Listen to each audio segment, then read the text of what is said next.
안녕하세요. 에이지스 웨비나입니다. 벌써 2025년도 마지막이네요. 네, 2025년 한 해가 오늘 함께 하신 여러분들께는 어떤 한 해였는지 문득 궁금해집니다. 저는 에이지스라는 회사를 만들고요. 아마 2025년도 한 해는 정말 정신없이 바쁘게 보냈던 것 같아요. 네, 그래서 지금 연말이라는 게 좀 믿기지가 않을 정도인데요.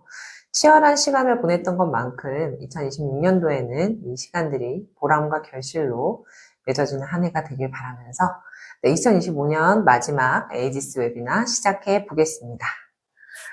자, 오늘 웨비나 주제는요, 간병전쟁이라고 이름을 좀 붙여봤습니다. 좀 이름이 좀 세게 느껴질 수도 있을 것 같고요.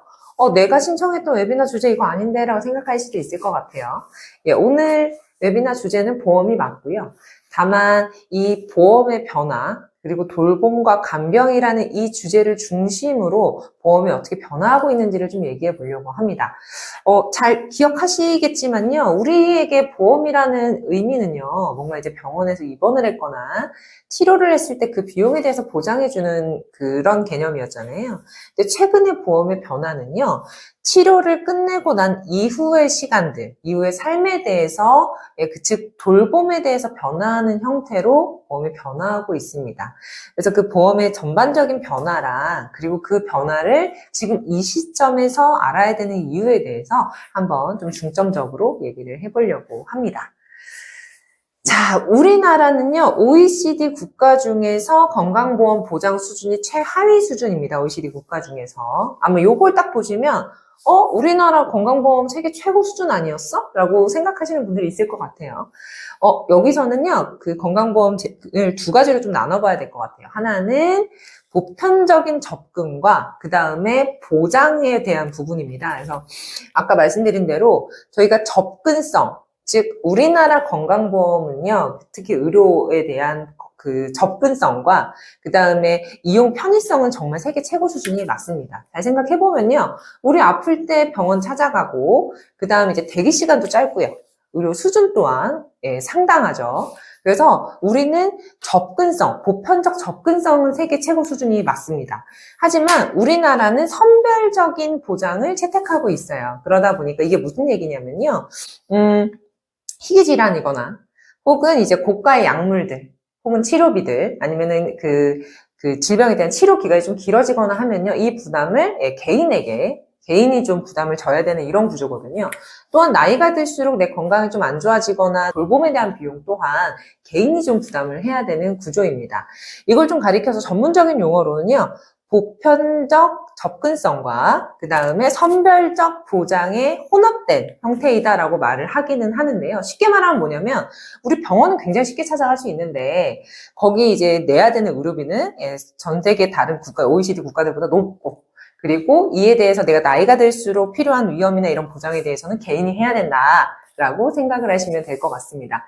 그러다 보니까요, 우리 본인 부담금도 OECD 국가 중에 최상위예요. 그러다 보니 당연하게 민간보험이라든지, 민간보험이 실손보험이나 간병보험이나 이런 민간보험에 대한 비중이 높을 수밖에 없고요. 그러다 보니까 우리나라의 보험 시장 순위는요, 전 세계 7위입니다. 예. 근데 요거는 이제 인구수를 비교를 안 한 거라서요. 인구수별로 나눠보면요, 인간 연간 보험료 수익리가 4위로 꽁충 뜁니다. 무슨 얘기냐면요, 우리나라 사람들 보험 상당히 많이 가입하고요, 보험료도 많이 내고 있다라는 얘기예요. 즉 뭐냐면 아까 말씀드린 대로 건강보험이 보장하지 않는 이 공백을요, 민간보험으로 좀 메꿔준다라고 생각을 하시면 될 것 같습니다. 자, 그러다 보니까 우리나라 전체 진료비에서 민간보험이 차지하는 비중은 한 11.2%입니다. 그러다 보니까 아까 말씀드린 대로 공적인 보험이 미처 이제 챙기지 못하는 이 공백의 부분을 이 민간보험이 좀 떠받치고 있다라고 볼 수 있을 것 같은데요. 그러다 보니까 실손보험 가입 현황도 이렇게 보시면요, 우리나라는 전체 인구의 약 69% 정도가 가입을 했다라고 합니다. 엄청 높은 수치죠. 그리고 나이가 들수록 50대 이상, 즉 중장년층이거나 노년층이 될수록 이 실손보험 가입 현황이 계속 높아집니다. 아닌데요? 라고 생각할 수 있는데 이 수치는 어떻게 보셔야 되냐면요, 계속 이제 나이가 들면서 노년이 되시잖아요. 그래서 20대가 30대가 되고 30대가 40대가 되고 이렇게 변화한다. 이 수치를 좀 보셔야 돼요. 자, 근데 70대가 신규로 등장을 하잖아요. 얘는 왜 그러냐면 과거의 실손보험은요. 75세 이하만 가입이 가능했어요.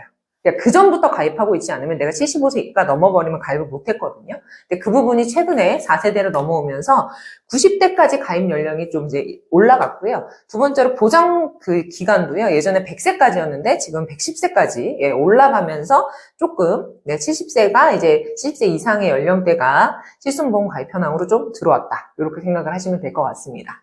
자, 그러다 보니까 우리나라 보험 가입률도 높고 또 보험비도 되게 많이 내고 있다 그랬잖아요. 우리나라 사람들의 건강 위험 대비, 즉 내가 몸이 좀 아파지거나 할 때 어떻게 대비하세요라고 물어봤을 때 20대와 60대를 제외한 대부분의 연령대에서 보험 가입으로 건강 위험을 챙기고 있다라고 말을 하고 있습니다. 엄청 높죠. 그리고 좀 되게 특이한 게 여기 집중하셔야 되는 게 60대인데요. 60대는요, 규칙적인 운동, 정기검진, 식습관이 보험 가입보다 수치가 높아요. 무슨 소리냐면 이 60대 이상부터는 예방과 관리가 중요하다라는 걸 이미 받아들이고 체감하고 있는 나이대예요. 그러다 보니까 60대가 넘어가면요. 건강관리에 관심이 많고요. 셀프케어라 그래서 내 스스로가 나를 어떻게 돌보는지에 대해서 관심도 많고요. 그리고 예방과 관리와 준비에 관심이 굉장히 많은 세대입니다. 우리가 여기에 집중해야 되는 이유는 뭘까요? 우리 장기요양보험을 시작하는 연령대, 보통 일반적으로 시작하는 연령대가 65세 이상이잖아요. 그럼 이들이 관심 있어 하는 키워드를 우리가 잘 활용을 해야 이분들을 설득할 수가 있잖아요. 이분들이 설령 어르신이 아니라 실제로 받는 수급자가 아니라 보호자인 경우에도 이분들이 관심 있어 하는 건 예방과 관리와 준비이기 때문에 이거보다 좀 더 악화되지 않도록 저희가 잘 관리해 드릴게요. 혹은 이렇게 되지 않도록 미리 예방하셔야 됩니다. 관리하셔야 됩니다. 키워드가 가장 잘 먹히는 연령대다라고 보실 수 있겠습니다. 자, 예상하셨듯이요. 우리나라 상위 인기보험 상품을 보면요. 1, 2위가 부동입니다. 즉 아까 말씀드린 실손의료보험은 69.7%, 상당히 높은 비율로 가입을 하고 있고요. 안보험 역시도 36.9%가 가입을 하고 있습니다. 특이한 점은 바로 이 간병보험인데요. 간병보험 6이죠. 보시면 20대와 30대에선 0.5에서 1% 정도대밖에 되지 않아요. 그러다가 쭉쭉쭉 나이가 들면서 2.8에서 4.5%로 껑충 뛰는 나이대가 50대부터예요. 무슨 소리냐면 이 50대 연령이 증가함에 따라서 내 간병 혹은 돌봄에 대해서 관심이 있고 또 니즈가 생기는 연령대가 이때부터다. 나이가 들어갈수록. 왜 그러냐라고 보면요. 우리나라 건강보험에서 보면 의료비나 약제비, 검사비는 상당 부분 보장을 해주고 있습니다. 근데 여전히 간병비는 비급여인 경우가 많죠. 즉, 이 간병비에 대해서 부담이 센 나이대이기 때문에 이거에 대해서 니즈라든지 필요성을 가장 느끼는 나이대, 50대가 나이가 들어가면서 가장 많이 느낀다라고 생각을 하시면 됩니다. 정부에서도 이런 부분들을 좀 문제점을 알고 있기 때문에요. 2026년부터는 간병비 이 부분을 이제 건강보험에 편입시키겠다는 얘기를 하고 있죠. 그래서 2026년 이제 하반기 때부터는요, 한 200여 개 의료 기반의 요양병원에서 건강보험, 간병비를, 정부가 좀 어느 정도 보장을 해주고, 30% 정도 수준으로, 본인 부담금을 좀 낮추겠다라는 발표를 했고요. 2030년까지 500개로 좀 늘려보겠다라는 얘기도 했는데요. 여기에 좀 함정이 있습니다. 이게 요양병원의 간병비 보장 한도는 한 200만 원 정도 수준으로 정부가 보고 있고 거기서 70%를 정부가 부담하겠다는 거거든요. 근데 통계에 따르면 우리나라 평균 월 간병비는 한 370만 원 정도 된다고 해요. 그리고 계속 지금 가파르게 올라가고 있는데 그러다 보니까 절반 이상을 내가 부담해야 되는 구조가 되는 거죠. 그러다 보니 이 부담이 너무 크잖아요. 그래서 결과적으로 이 부분을 보험에 의존을 하거나 혹은 내가 이 부분을 좀 어느 정도 내가 스스로 메꿔야 되기 때문에 이런 부분에 대한 니즈가 계속 커질 수밖에 없는 구조다라고 생각하실 수 있을 것 같습니다. 나이가 들수록 간병이 남의 일로 여겨지지 않고 내게 당장 다칠 수 있는 리스크다라는 인식들이 좀 계속 생긴다는 얘기거든요. 그러다 보니까 간병보험이 지금 엄청난 속도로 성장했었습니다. 우리나라에는. 제가 했었습니다라고 얘기하는 이유가 있어요. 중년들에게 필수템처럼 간병보험이 여겨졌었는데요. 최근 들어선 이 급속도로 성장하는 간병보험에 어느 정도 제동이 걸리기 시작했습니다. 네, 국민보험이라고 일컬어도 될 정도의 실손보험도 엄청난 인기였잖아요. 아시겠지만 저희 69% 이상 가입하고 있는 보험보다, 실손보험보다 치매 간병보험 성장률이요, 5배 이상 빨랐습니다. 5배 이상 빨랐어요. 그런데 이 보험사 입장에서는 이 5배 빠르면 얼마나 매력적이겠어요? 실제로 니즈도 충분하고요. 그 다음 시장 가능성도 엄청나고요. 그리고 고령화 시대로 늘어가니까 아무래도 가입자들도 계속 올라가는 엄청나게 매력적인 이 상품이요. 이제 막상 하려다 보니까 이 원수보험료가 뭐냐면은 보험사에서 받는 돈이거든요. 이 받는 돈 대비해서 지급액 올라가는 속도가 4년간 받는 돈 4.6배 성장해 할 동안 주는 돈 6.3배 이상 성장한 거예요. 즉 뭐냐면 손해율이라고 하는데요. 버는 돈보다 주는 돈이 더 많아지는 거죠. 즉 이게 상품 가치가 여기서 조금 제동이 걸리기 시작한 거예요. 그래서 보험사들이 이제 막 적극적으로 판매하고 간병보험 홍보하고 하다가요. 좀 이제 보수적으로 바뀌기 시작했습니다. 그래서 지금 공통적으로 지금 약관들이 지금 개정이 되는 부분에서 보여지는 건데요. 일단 간병일당 한도를 많이 축소를 했어요. 15만원에서 20만원 정도에서 10만원에서 15만원까지 인하를 했고, 어린이 간병 같은 경우 5만원까지 축소한 보험사들도 있어요.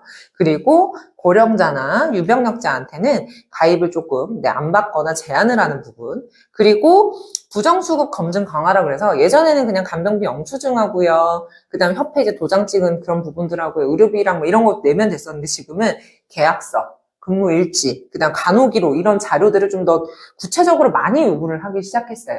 그래서 이 손해율을 조금 낮추기 위한, 그래서 간병보험이 막 적극적으로 엄청 커지다가요. 이때는 조금 이제 주춤할 수밖에 없는 이런 구조가 됐죠. 간병비 이걸 간병보험을 정리를 해보자면요. 간병보험은 정말 엄청나게 빠른 속도로 성장을 했는데 지금 말씀드린 이런 여러 가지 부분들, 문제들이 좀 지급하는 구조에서 좀 문제들이 발생을 하면서요. 최근에는 좀 보수적으로 돌아서고 있고 예전에 막 성장할 때는 몰랐던 문제점들이 지금 조금 등장하고 있다. 이렇게 보시면 될 것 같습니다. 자, 그런데 그럼에도 불구하고 보험사에서는 이 치매 간병보험을 버릴 수가 없습니다. 그 이유가 바로 이건데요. 우리나라 노인 인구는 약 1,000만 명 정도 된다고 합니다. 그 중에서 치매 환자는 한 100만 명 정도가 된다라고 해요. 근데 그 중에서 간병보험 가입하신 분들은 17%밖에 되지 않아요. 즉 나머지 88만 명은요. 내가 치매가 만약 걸리게 되면 보호자는 내가 돈을 부담해야 되는, 내가 모든 돌봄 부담을 떠안아야 되기 때문에 보험 가입에 대해서 굉장히 심각한 공백이 있다. 치매에 대해서는 이런 겁니다. 특히나 또 이제 저희가 예측을 해보면요. 2030년에 치매 환자가 한 142명 정도 될 거라고 하거든요. 142만 명 정도 될 거라고 하거든요. 또 2025년에는 300만 명이 넘을 거라고 해요. 보험사 입장에서는 이게 니즈도 확실하죠. 가입 니즈도 확실하고 그 다음에 가입률도 지금 굉장히 적고 시장이 클 것도 확실해요. 그래서 굉장히 매력적인 시장이기 때문에 이 시장을 버릴 수가 없습니다. 이 손해율만 조금 개선을 한다고 하면요. 자, 뿐만 아니라 아까 말씀드렸죠. 실손보험이랑 암보험 가입은요. 지금 거의 포화 상태예요.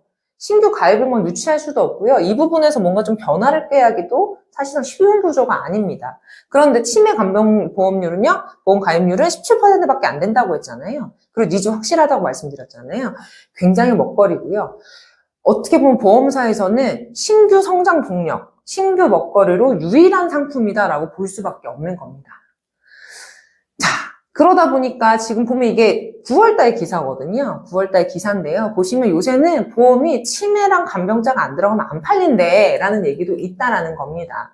그래서 예전에는 저희 치매보험 하면 좀 진단비 위주였어요. 진단비 위주라 하면 내가 치매가 걸렸을 때 뭐 장기요양 등급을 받았을 때 뭐 월 얼마씩 보장을 해준다거나 혹은 치매 관련 치료비를 월 얼마를 보장해준다거나 뭐 이런 식이었거든요. 즉 치료에 발생하는 비용을 월 정액으로 보장해주는 직접 치료비를 좀 보장해주는 상태였는데 지금 최근 기사를 보시면요. 이게 치매 환자가 뭐 예를 들면 내가 생활하는 과정에서 뭔가 좀 사고가 발생했다거나 혹은 이렇게 예기치 않게 타인에게 뭔가 사고를 미쳤다거나 하는 경우까지도 좀 보장을 하는 즉 좀 간접적인 피해 내지는 좀 이렇게 포괄적으로 보장을 하는 부분까지 논의가 되고 있다라는 기사입니다. 지금 무슨 소리냐면요. 예전에는 치매를 좀 질병으로 봤는데 지금 질병이 아니고 뭔가 좀 생활의 리스크로 좀 보고 있다라는 거예요. 즉 범위를 되게 크게 보고 있는 거죠. 그래서 보험사에서도 이게 예전 같은 전략으로는 안 되겠다, 예전 같이 생각을 하면 안 되겠다라고 지금 보고 있는 거고요. 그만큼 치매 시장을 굉장히 크게 보고 있다라는 거예요. 네. 그러니 우리도 이렇게 보험사들도 이렇게 해서 법에 발빠르게 대응을 하고 있으니 우리도 그냥 단지 치매 어르신이라고 생각하면 안 되고 이 부분들을 전반적인 부분들을 좀 포괄적으로 볼 노력이 필요하겠죠. 자, 그래서 최근 들어서 보험사들이 장기요양보험에 집중하고 관심을 갖기 시작했다라고 제가 중간에 넣었습니다. 왜 그러냐 아까 말씀드렸죠. 간병보험은 손해율이 상당하고요. 근데 말씀드린 대로 치매 환자들은 계속 늘어날 거고 보험 가입률이 17%밖에 안 되고 얘는 절대 놓칠 수가 없는 시장이고 그런데 장기요양보험 같은 경우에는 이런 부분들이 손해율은 낮고 관리하기 편한 그렇게 볼 수 있는 거예요. 표를 보시면 더 분명하게 나타나는데요. 우리 간병 같은 경우에는요, 개인 대 개인 계약 형태거든요. 그러다 보니까 보통 현금으로 주고받는 경우가 되게 많아요. 그리고 이 관리 같은 경우에도요, 보통 이제 종이에다 뭐 기록을 쓰신다거나 아니면 개인에게 그냥 관리를 하는 거고요. 이 감시체계라고 썼는데요. 그 간병협회라고 있기는 한데 보통 이 간병협회가 의료기관이라든지 복지기관이라면 이런 기관들이 아니에요. 거의 그냥 직업소개 형태이기 때문에 사실상 감시체계가 없다라고 보시면 됩니다. 네. 그러다 보니까 부정수급 입증이 거의 불가능하죠. 그래서 손해율이 높아졌어요. 보험사들은 이렇게 된 구조 중에 더 큰 이유를 플랫폼에서 찾고 있기도 한데요. 그게 무슨 소리냐면은 플랫폼이 등장을 하면서 실제 간병이라는 거를 제공을 했고 안 했고를 떠나서 플랫폼에 등록만 하면 이제 간병인 등록이 돼가지고 내가 그걸 청구할 수 있는 구조이기 때문에 간병보험을 청구하는 경우가 되게 많아진 거예요. 악용되는 사례가 많죠. 또 뿐만 아니라 1년 전에 사고가 났던 거, 1년 전에 내 치료받았던 걸 청구한다던가 아니면 간호통합병동이라고 하는데요. 그 통합병동에 들어가면 사실은 간병비 청구가 안 되거든요. 근데 그런 걸 청구한다던가 부정수급이 계속 발생을 해요. 근데 사실은 얘를 원천적으로 잡아내기가 어려워서 그냥 어쩔 수 없이 손해율이 계속 높아지는 구조예요. 왜냐면 관리체계가 없기 때문에 그리고 개인과 개인 간의 계약이기 때문에 이게 실제로 일어나는지 여부를 확인할 수가 없었던 거죠. 근데 장기요양보험을 딱 쳐다보니까요. 얘는 일단 재가기관에 등록된 요양보호사 자격증을 가진 사람들이 가시잖아요. 그리고 실제로 우리 태그도 체크하고 이렇게 하죠. 그래서 기록들이 다 관리가 되고 있어요. 그리고 공단과 기관이 직접적으로 관리하고 또 이거에 대해서 감시하는 체계를 갖추고 있기 때문에요. 사실 부정수급이 어려워요. 그리고 부정수급이 설령 일어난다 하더라도 추적이 쉽고요. 네, 이거에 대해서 증명도 쉬워요. 그러다 보니까 손해율이 낮을 수밖에 없죠. 그래서 보험사들은 어쨌거나 시니어 인구가 계속 늘어나고 이쪽 치매라든지 간병 쪽 니즈는 계속 커지는데 간병보험은 악용하는 사례들이 굉장히 많고 또 정부도 건강보험 안에다가 간병을 넣겠다라고 하니 그러면 장기요양 쪽으로 좀 눈을 돌려볼까? 라고 가는 게 당연하겠죠. 그래서 보험사들이 요새는 좀 장기요양 쪽에 관심을 좀 갖게 됩니다. 지금 보시는 내용은 주요 보험사에서 실제로 출시했거나 출시를 준비했던 장기요양 관련 보험 상품들입니다. 사실 보험사들이요, 장기요양 실손보험을 앞다투어서 내놓고 또 각자 상품들을 막 우후죽순 기획하다 보니까 금융당국에서 한 차례 제동을 걸기는 했었어요. 그래서 현재는 상품 구조에 대한 전체적으로 점검을 하고 보장 방식을 표준화하고 약관을 정비하는 금융당국 차원에서 그런 작업들이 진행 중이고요. 아마 향후에는 실손보험과 유사한 형태의 표준 약관이 등장하지 않을까, 그렇게 업계에서는 보고 있습니다. 그래도 좀 이제 주요 보험들 위주로 좀 설명을 좀 드려보자면요. 현재 시장을 보면 삼성, 농협, DB, 우체국 같이 규모가 큰 보험사들을 먼저 좀 움직였고요. 이 외에도 특약 형태로 장기요양 보장을 담은 상품들이 다수 존재합니다. 보장 방식은 대체로 이런 구조예요. 장기요양 등급을 받으면 월 정액 또는 이제 진단금 형태로 지급하는 방식이 있고요. 농협 같은 경우에는 그 레캠비라고 해서 치매 표적 약물 치료비를 지원하는 보장을 좀 내세웠고요. 삼성은 한 발 더 나갔습니다. 직접 당문 요양 서비스를 제공한다는 점을 상품의 핵심으로 강조하고 있어요. DB는요, 보장 범위가 비교적 넓었는데요. 제일 특징적이었던 거는 인지 지원 등급을 받은 이용자가 주야간 보호센터를 이용하면 월 10회 한도로 하루에 5만 원씩 보장하는 구조를 제시하기도 했습니다. 여기서 중요한 포인트가 하나 더 있습니다. 보험사들이 이제 더 이상 보험 상품만 만드는 데에 그치지 않는다는 점입니다. 다음 장표 보시면요. 삼성, KB, 신한, KDB 생명 같은 그 대기업들 그리고 보험사들이요.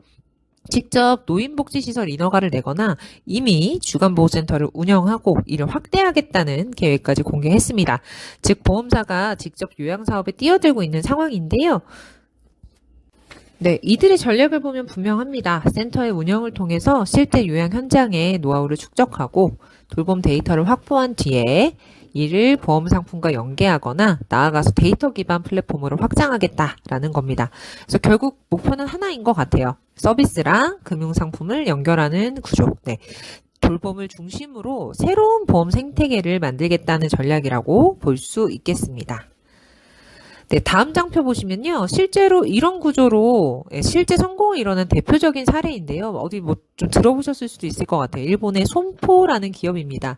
손포는 단순히 그 보험 상품을 판매하는 데서 그치지 않고요. 보험을 출발점으로 실제 재가돌봄 서비스까지 직접 운영했습니다. 여기에 보험사가 가진 브랜드 신뢰도, 전국 단위 인프라, 자본, 운영 표준을 결합해서 재가 서비스 네트워크를 좀 체계적으로 구축을 해 나갔던 대표적인 케이스예요. 즉 보험과 서비스와 운영과 데이터가 하나의 흐름으로 연결된 구조를 만든 거죠. 그 결과 손포의 연간 매출은 2023년 기준 약 4조 9천억 엔 수준에 이르렀고 2025년 기준 기업 가치는 약 4조 4,900억 엔으로 평가되고 있다고 합니다. 이 사례가 의미하는 바는 분명합니다.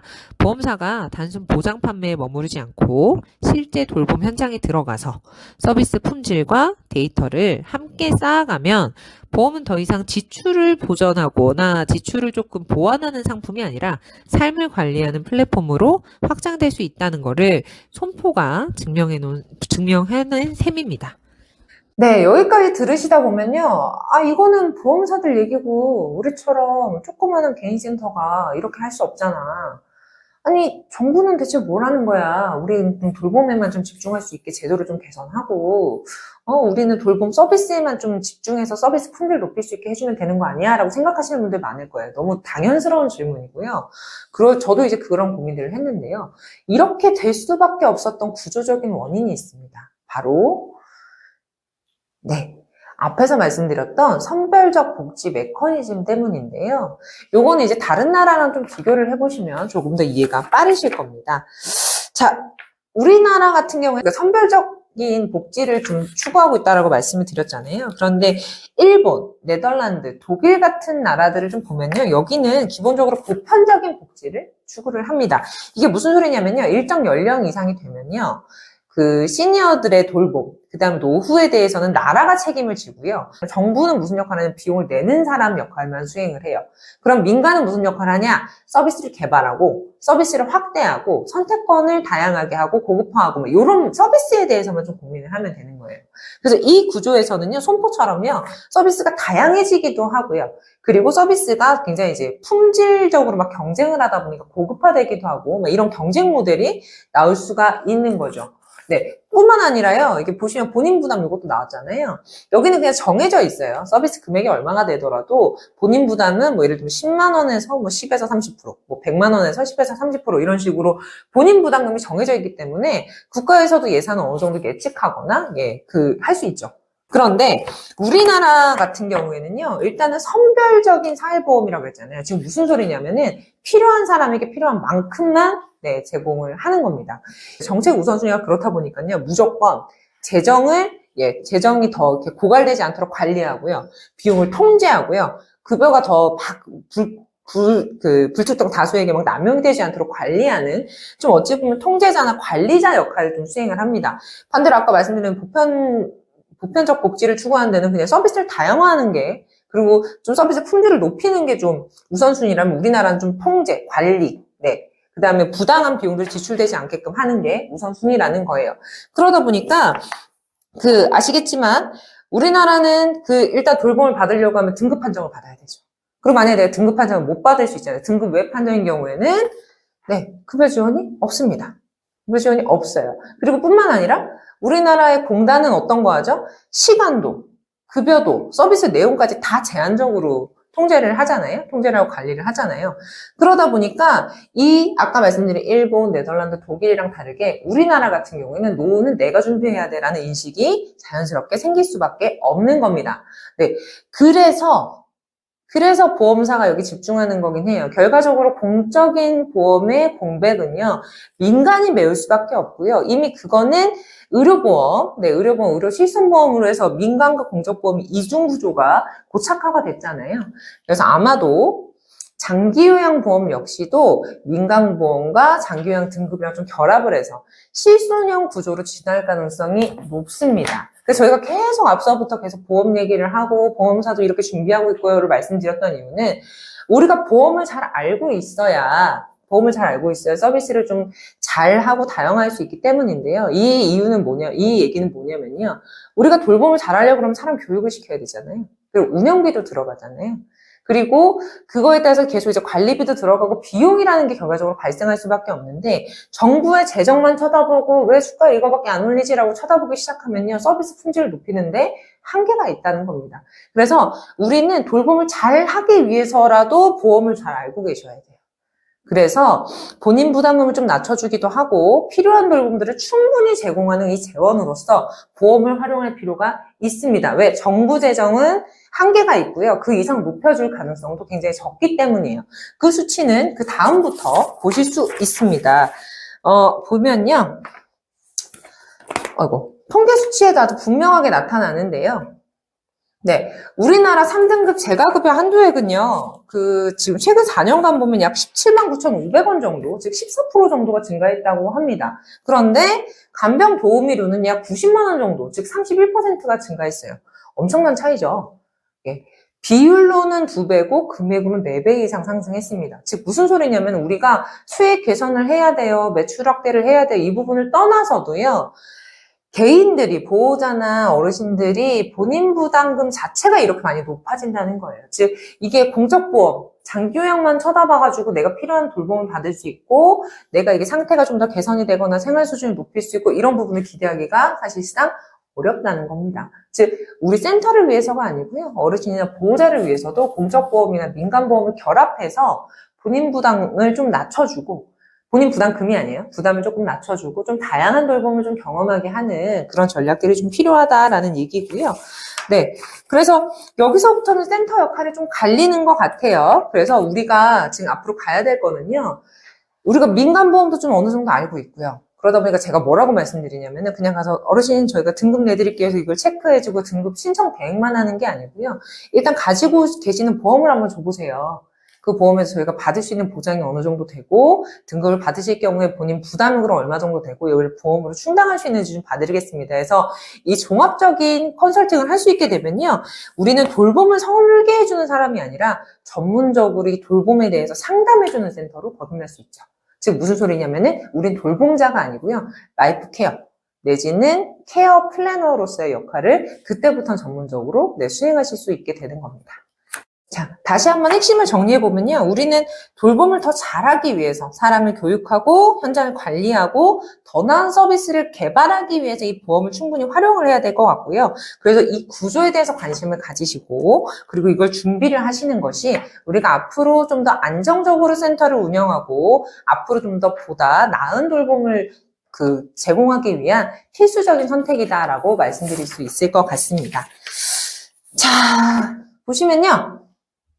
축축축 이미지가 이렇게 지금 들어가는데요. 이게 제가 실제로 구글에서 좀 찾아본 거예요. 장기요양 등급을 받았을 때 받을 수 있는 보험이 뭐가 있지를 찾아봤더니 아까 말씀드렸던 그 4가지 보험 외에도 좀 여러 가지 상품들이 좀 있더라고요. 그래서 이런 부분들 분석은 실제로 보험사들이 약관 분석 체계가 되게 잘 돼 있기 때문에 아시는 보험 설계사분들이 있다면은 같이 좀 제휴를 해가지고 이렇게 좀 도움을 부탁하셔도 좋을 것 같고요. 설령 나는 아는 설계사가 좀 없어 라고 하시더라도 이런 특약들이 좀 있다더라 라는 걸 좀 알고 계셔야 하다못해 보호자분들한테 이런 보험들이 있으시다면 좀 고려해보세요 라고 말씀을 좀 드려볼 수 있겠죠.